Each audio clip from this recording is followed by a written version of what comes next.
बिस्मिल्लाहिर्रहमानिर्रहीम। अस्सलाम वालेकुम नाज़रीन, मैं हूं आपका होस्ट अहमद फवाद। अहम खबरों के साथ आज की व्लॉग में आपकी खिदमत में हाजिर हुआ हूं। सबसे पहली बड़ी ब्रेकिंग न्यूज़ तो यह है कि अमेरिकी सदर डोनाल्ड ट्रंप ने अपने ही नायब सदर जेडी वैंस को व्हाइट हाउस से किक आउट करने का जो फैसला है वो कर लिया है। इवन के अमेरिका और ईरान मुज़ाकरात की नाकामी का जो सेहरा है वो भी जेडी वैंस के सर जो है वो पहनाया जा रहा है और उसे नाकाम साबित किया जा रहा है। मामला क्या है, कुछ तफसीलात आपके साथ शेयर करूंगा। दूसरी तरफ नाज़रीन, ईरान जो है वो अमेरिका को जलील करने का कोई भी मौका अपने हाथ से जाने नहीं दे रहा। एक और काम किया गया है ईरान की जानिब से, और इस मरतबा ईरान ने जो अमेरिका के जो इक्विपमेंट था जो सारा तबाह हुआ था ईरान में, वो सारा एक ट्रक में लाद कर लोड करने के बाद नुमाइश के लिए पेश कर दिया कि देखिए हमने अमरीकियों को कैसे उनकी जो पुश्त है वो लाल की है। इस पर भी कुछ तफसीलात आपके साथ शेयर करूंगा। आलमी मीडिया में इसको कवरेज मिल रही है। साथ साथ नाज़रीन, मुज़ाकरात को लेकर भी अब ये कहा जा रहा है कि अब्बास अराक्ची वो वापस आएंगे पाकिस्तान, ओमान और रूस के विजिट के बाद। बहरहाल वापस वो पाकिस्तान क्या करने के लिए आएंगे, क्या मुज़ाकरात के लिए आएंगे, तासुर तो यही दिया जा रहा है, लेकिन हकीकत इसके बरक्स है। और हकीकत यह है कि ईरान ने एब्सोल्युटली नॉट कह दिया है मुज़ाकरात को। इवन के जो अमेरिका का एडवांस वफ्द पाकिस्तान में मौजूद था वो भी अब से कुछ देर पहले रवाना हो चुका है। सिक्योरिटी वगैरह भी सारी हटा दी गई है, तो वो फिर पाकिस्तान क्यों आएंगे, इस पर कुछ तफसीलात आपके साथ शेयर करूंगा। फिर इसके अलावा जो कल हमला हुआ ट्रंप पर व्हाइट हाउस में, जो कुछ हुआ वाशिंगटन में डिनर के दौरान, इसे फॉल्स फ्लैग करार दिया जा रहा है। और इसे फॉल्स फ्लैग करार देते हुए व्हाइट हाउस की एक वीडियो शेयर की जा रही है कि व्हाइट हाउस को पहले से ही यह मालूम था। इस पर भी कुछ आम तरीन तफसीलात हैं, वो भी आपके साथ शेयर करता हूं जी। सबसे पहली बड़ी ब्रेकिंग न्यूज आपके साथ शेयर करता चलूं जी कि ईरान ने एब्सोल्युटली नॉट कह दिया है मुज़ाकरात को। इवन के अब्बास अराक्ची के हवाले से यह खबर सामने आई कि वो ओमान और रूस का विजिट करने के बाद वापस पाकिस्तान आएंगे। अच्छा, इस खबर को लेकर यह तासुर दिया गया कि मुज़ाकरात का चैप्टर अभी तक क्लोज नहीं हुआ और मुज़ाकरात आगे चलेंगे। बहरहाल हकीकत इसके बरक्स है। हकीकत क्या है, पहले तो आपको ईरानी जो प्रेसिडेंट है उनका मैं स्टेटमेंट आपके सामने रखता हूं। और ये स्टेटमेंट उनकी अभी रीसेंट स्टेटमेंट आई है, पहले की स्टेटमेंट नहीं है, क्योंकि पहले भी उन्होंने कई मरतबा कह दिया है जी कि हम मुज़ाकरात जो है वो नहीं अब करेंगे, जबरी मुज़ाकरात हम नहीं करेंगे। लेकिन अब्बास अराक्ची के पाकिस्तान से वापस जाने के बाद का ये उन्होंने जो स्टेटमेंट है वो दिया है। वो कहते हैं जी कि धमकियों और नाकाबंदी के दौरान जबरी मुज़ाकरात में शामिल नहीं होंगे। अब्बास अराक्ची जो पाकिस्तान आए थे ना, उनके वाले से कहा जाता है जी कि उन्होंने एक प्रपोजल दिया था कि ये हमारी शरायत है, इतनी हम लचक दिखा सकते हैं, अमेरिका राजी होता है तो ठीक है, नहीं तो ना सही। और फिर उसके बाद अमेरिकी सदर ने ये कहा था जी कि हम अपना जो 2 रुकनी वफ्द है, जो कुशनर है और विटकॉफ हैं, उनको पाकिस्तान नहीं भेज रहे। अगर ईरान ने मुज़ाकरात करने हमें फ़ोन कॉल कर दे तो हम मुज़ाकरात के लिए रेडी हैं। फिर उसके बाद अब्बास अराक्ची चले गए थे और अब ये ईरानी जो सदर हैं उनकी ये स्टेटमेंट सामने आ रही है। मजीद वो क्या कहते हैं जी, वो कहते हैं कि माजी में किए गए अमेरिका से मुज़ाकरात ने बदएतमादी में इजाफा किया, धमकियों और नाकाबंदी के दौरान जबरी मुज़ाकरात में शामिल नहीं होंगे। उन्होंने कहा कि जब तक जारहाना इक़दाम ख़त्म नहीं किए जाते एतमाद बहाल नहीं हो सकता। मुज़ाकरात बहाल करने के लिए अमेरिका रुकावटें हटाए और बहरी नाकाबंदी ख़त्म करे। ये बड़ा क्लियर अब ईरान ने इस मामले के ऊपर जो स्टैंड है ना वो ले लिया है। अच्छा, इसके अलावा जी अच्छा एक तो ये उनकी जो स्टेटमेंट है ना वो सामने आ चुकी है अब जो ईरान के प्रेसिडेंट है। अब नाज़रीन, दूसरी तरफ अमरीकी वफ्द जो पाकिस्तान में मौजूद था, जो एडवांस वफ्द था, यानी कि वो जो आकर पहले इनिशियल कुछ चीज़ें वगैरह जो पैगाम रसानियाँ वो करता है, सारी सिक्योरिटी और सारी चीज़ों वगैरह को संभालता है, उस एडवांस वफ्द के हवाले से भी आपको बताता चलूँ जी, वो भी पाकिस्तान से रवाना हो चुका है। और ज़रा ये बता रहे हैं कि जो सारी सिक्योरिटी लगाई हुई थी ना इस्लामाबाद में, वो भी सारी खोल दी गई है। जो पुलिस वगैरह के अफसरान जवान वगैरह थे जो सिक्योरिटी के लिए वहाँ पर मामूर थे, उनको भी घर वापस जाने की जो इजाज़त है ना वो दे दी गई है। तो इसका मतलब ये है कि फ़िलहाल अगर इस खबर को हम देखें भी कि अब्बास अराक्ची पाकिस्तान वापस आ रहे हैं, तो फिलहाल तो वो वापस नहीं आ रहे। हो सकता है कि बाद में कहीं वो पाकिस्तान आ जाएँ, और अगर वो आते भी हैं तो मुज़ाकरात पर शायद गुफ्तगू ना हो, क्योंकि ईरानी सदर की स्टेटमेंट भी सामने आ गई, अमरीकी वफ्द भी वापस जा चुका है। तो ये जी ग्राउंड रियलिटीज़ हैं। इसके बावजूद भी अगर कोई ये खबर दे रहा है कि वो पाकिस्तान आ रहे हैं, तो उनका मकसद क्या है, किस वजह से वो पाकिस्तान आ रहे हैं। फिर अशारिये जो दिए जा रहे हैं, ज़ाहिर सी बात है सिक्योरिटी पाकिस्तान ने इसीलिए लगाई हुई थी ना कि वफूद ने आना है, तो सिक्योरिटी नहीं, अब सिक्योरिटी इंतजाम तो पहले ही होते हैं, तो फिर इससे भी पता चलता है कि वो नहीं आ रहे। नंबर 1 तो ये खबर हो गई। नंबर 2 इंपॉर्टेंट खबर ये है जी कि ईरान कोई भी मौका अपने हाथ से जाने नहीं दे रहा अमेरिका को जलील करने का। कैसे जी, ईरान ने अब एक और नया काम किया है और ईरान समझ चुका है 5th जनरेशन वार को, और उस महाज पर भी ईरान कामयाब हो रहा है। सिर्फ सिफारती महाज पर या बयानी की महाज पर, या आप यूं कहें कि जो हमले किए गए रिटेलिएट करने के महाज पर ईरान नहीं जीता, ईरान जो है वो दीगर महाजों पर भी जीत रहा है। ईरान ने जंग के दौरान तबाह अमरीकी तैयारों का मलबा ट्रकों पर लाद कर इन पर ईरानी परचम लहरा दिए। ये रूसी मीडिया इस हवाले से जो रिपोर्ट है वो कर रहा है, और इसको उन्होंने मतलब है कि वो किया भी है, दिखाया भी अपनी आवाम को कि देखें अमेरिकन जो है वो यहाँ पर आए थे और फिर उसके बाद हमने उनके साथ यहाँ पर क्या किया है। ये एक मैसेज दिया गया है और ये चिढ़ाया गया, और आप यूँ करेंगे कि एक तरह से बेइज्जत किया गया है अमेरिका को कि आप जो मामे चाचे ताए बने हुए हैं दुनिया के, तो आप अगर ईरान का रुख करेंगे, यहाँ पर देखेंगे, तो फिर उसके बाद यहाँ पर आपका क्या हाल होगा। ये एक उन्होंने एक अलामती जो मैसेज है ना वो दे दिया है। व्हाइट हाउस में ना सब अच्छा नहीं है, और ट्रंप के लिए खास तौर पर जो चीजें हैं ना वो इंटरनली बहुत ज्यादा बिगड़ती जा रही हैं। अब नाज़रीन खबर ये सामने आई है कि जेडी वैंस जो थे उनके हवाले से ये था कि उन्हें शायद नेक्स्ट जो सदर है ना, या इवन के ट्रंप के अगेंस्ट मुआवजा होता है, या मिड टर्म इलेक्शंस के बाद ट्रंप जो है वो हटते भी हैं कुर्सी से, तो जेडी वैंस को बड़ा उनकी मीडिया में इस तरह से प्रोफाइलिंग की जा रही थी और बड़ा उनको दिखाया जा रहा था कि ये अब शायद अमेरिका के नेक्स्ट जो प्रेसिडेंट हैं वो हों।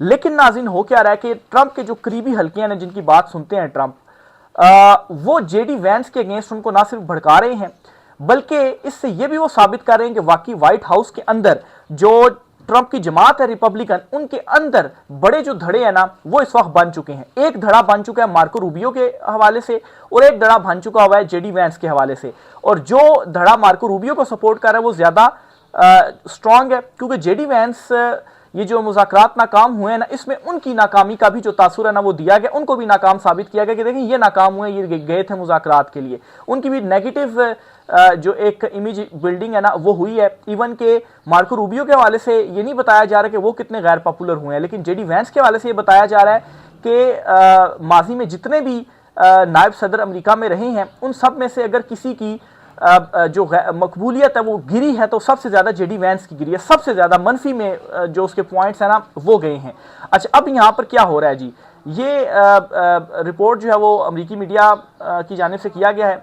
सम of president Donald Trump top advisers are privately pushing for secretary of state Marco Rubio to become the 2028 Republican nominee, यानी कि 2028 में जो एक ट्रंप का धड़ा है वो ये कह रहा है कि जिसको सपोर्ट करना है वो जो नॉमिनी है वो होना चाहिए मार्को रूबियो बतौर प्रेसिडेंट। ठीक है, ये जो है वो किया जा रहा है। और दूसरी तरफ इस वक्त ट्रंप की अपनी जो हालत है ना वो भी आपको मैं बताता हूँ, सारी फिगर्स आपके सामने में रखता हूँ। ट्रंप की जो जमात है वो है रिपब्लिकन और इनके जो अपोजिट हैं जी वो हैं डेमोक्रेट्स। जिस तरह से पाकिस्तान में होती है ना पार्लियामेंट, सेनेट होती है और कौमी असेंबली होती है, ठीक है, इसी तरह से वहां पर भी पार्लियामेंट है जिसे आप मतलब है कि व्हाइट हाउस कह लें, या वहां पर भी दो हाउसेस होते हैं, एक होता है अपर हाउस और दूसरा होता है लोअर हाउस। अपर हाउस आप समझ लें कि सेनेट हो गया, लोअर हाउस आप समझ लें कि कौमी असेंबली जो है वो हो गया। अपर हाउस की कुल नशिस्तें हैं 100, जिनमें से 53 जो है वो रिपब्लिकन के पास हैं यानी कि ट्रंप के पास हैं, और 47 मुखालिफ जमात के पास हैं यानी कि डेमोक्रेट के पास हैं। इसी तरह लोअर हाउस में जी 435 सीटें हैं, जिनमें से 219 जो सीटें हैं ना वो रिपब्लिकन के पास हैं और 217 डेमोक्रेट के पास हैं। यानी कि मिड टर्म इलेक्शन का क्यों चर्चा किया जा रहा है, सिर्फ और सिर्फ 3 सीटों का फर्क है, या आप यूं कहें कि सिर्फ अगर एक सीट वहां से कम होती है ना इनकी रिपब्लिकन की और एक सीट डेमोक्रेट्स की बनती है तो 218 ये बराबर हो जाएंगे। और अगर फर्ज करें 2 या 3 सीटें उनकी कम हो जाए ना तो उनकी हुकूमत जो है वो गिर जाएगी। बहरहाल इतना आसान वहां पर नहीं होता, लेकिन सिर्फ इतना सा खाली इनके दरमियान मार्जिन है। अब मिड टर्म इलेक्शंस में अगर जो कि अब साफ साफ नजर आ रहा है कि ट्रंप को शिकस्त होगी तो इसका जो मुआवजा है ना वो भी हो सकता है। क्यों, इसकी भी रीजन आप सुनिए। ये मार्को रूबियो वाली जो मैंने आपको खबर दी इसको भी अपने ध्यान में रखिएगा। मसला ये बन जाएगा कि इनके अपने जो लोग हैं ना वो ट्रंप के अगेंस्ट हो चुके हैं, अपने लोग ट्रंप के अगेंस्ट हो चुके हैं। फिर पेंटागन में भी सब अच्छा नहीं है, इवन के जर्नेलों को कोई 3 दर्जन के करीब जर्नेलों को बरतरफ किया गया है। ट्रंप के जो करीबी साथी हैं उनको बरतरफ किया जा रहा है, उनको हटाया जा रहा है, ट्रंप उनको हटा रहा है, वो ट्रंप से अलहदा हो रहे हैं, वो ट्रंप की पॉलिसीज के खिलाफ है इसलिए वो अलहदा हो रहे हैं। तो ट्रंप की अपनी हुकूमत के अंदर अपनी जो ग्रिप है ना वो बहुत ज्यादा कमजोर हो चुकी है। और जो रेटिंग ट्रंप की इस वक्त निकल रही है ना, ट्रंप भी तारीख में अगर ओवरऑल जो सदूर है ना उनका मुआजना किया जाए तो सबसे गैर मकबूल जो सदर है ना वो इस वक्त ट्रंप हैं। ठीक है, माजी में इतना गैर मकबूल कोई भी अमरीकी सदर नहीं हुआ जितने के ट्रंप हैं। और ट्रंप की बातें आप सुने तो वो मतलब है क्या क्या उनकी बातें होती हैं, लेकिन ये वहां पर मसला पड़ा हुआ है। तकरीबन 1 करोड़ के करीब लोग अभी पिछले दिनों सड़कों पर निकले थे, ठीक है। किसके अगेंस्ट? वो ट्रंप के अगेंस्ट निकले थे। ये कोई कम तादाद नहीं होती, ये एक जगह पे नहीं, जाहिर सी बात है पूरे अमेरिका में मिलाकर 1 करोड़ जो लोग हैं ना वो निकले थे सड़कों पर। इसके अगेंस्ट, ट्रंप के अगेंस्ट पेंटागन में भी सब अच्छा नहीं है, वहां पर भी ट्रंप की मुखालफत है। और फिर उसकी अपनी जो जमात है, उसकी जो सिचुएशन है, नंबर गेम जो है वो आपके सामने मैंने रख दी। ये मार्को रूबियो के हवाले से खबर सामने आना, ये भी ये चीज साबित करता है कि ट्रंप की अपनी जो जमात है रिपब्लिकन, उस पार्टी के अंदर भी जो शिगाफ है ना वो पड़ चुका है, जो इख्तलाफात है ना वो शुरू हो चुके हैं। अच्छा, एक खबर तो ये होगी। फिर इसी तरह से एक और खबर भी आप सुने, जो कि बरतानवी जो अखबार है ना वो ये दावा कर रहा है।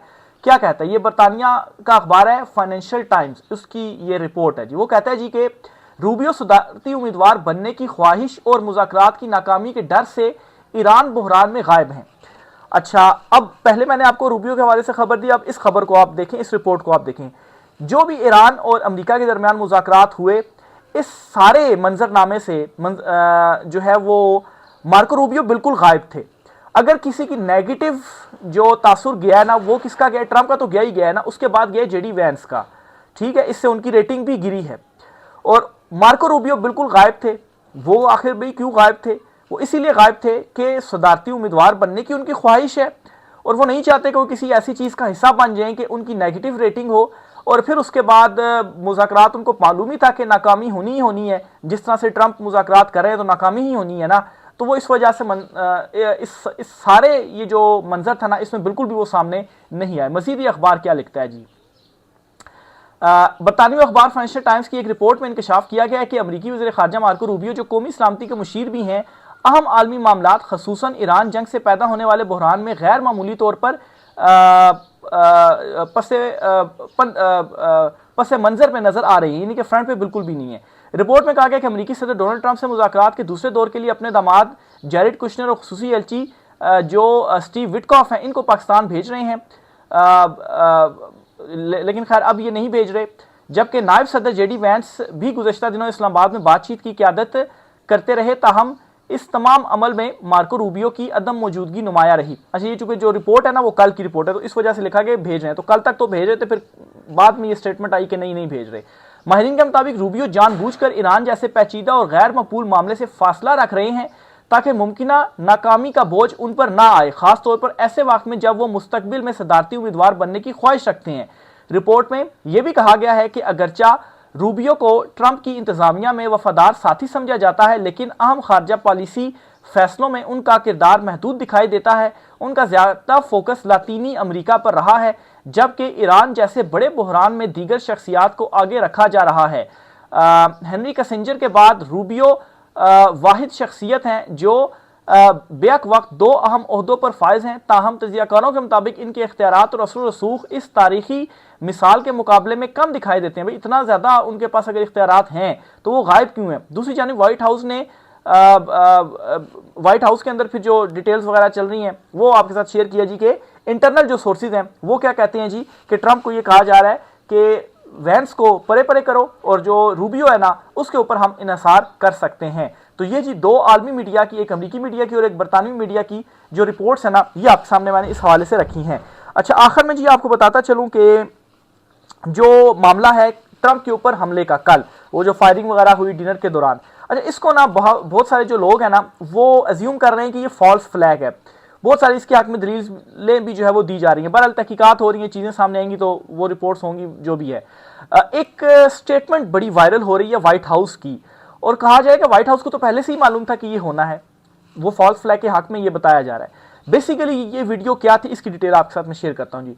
कल हुआ ये कि जब ये इवेंट शुरू हो रहा था तो मीडिया ने कुछ इंटरव्यूज वगैरह लिए और इनमें व्हाइट हाउस की जो तर्जुमान है कैरोलिन लेवर्ट, अच्छा इनका जो इंटरव्यू है ना वो लिया गया और इन्होंने अपने इंटरव्यू में ये कहा जी कि ट्रंप की मौजूदगी में एक अशाइये के दौरान फायरिंग के वाक़े से कबल, ये बेसिकली इंटरव्यू दिया गया, मैं रिपोर्ट सारी आपके सामने जो है वो रख देता हूँ जी।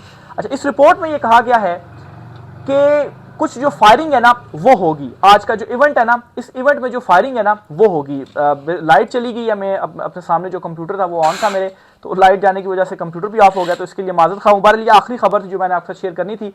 तो ये जी व्हाइट हाउस की जो तर्जुमान है ना, उन्होंने स्टेटमेंट दी थी, इसको अब इस तरह से पोर्ट्रे किया जा रहा है कि उन्हें ये पहले से ही मालूम था कि फायरिंग होनी है, लेकिन असल में हकीकत ये थी कि उन्हें मालूम नहीं था कि, या उनकी फायरिंग से मुराद ये नहीं था कि वाकई कोई हमलावर आएगा और वैसे फायरिंग करेगा।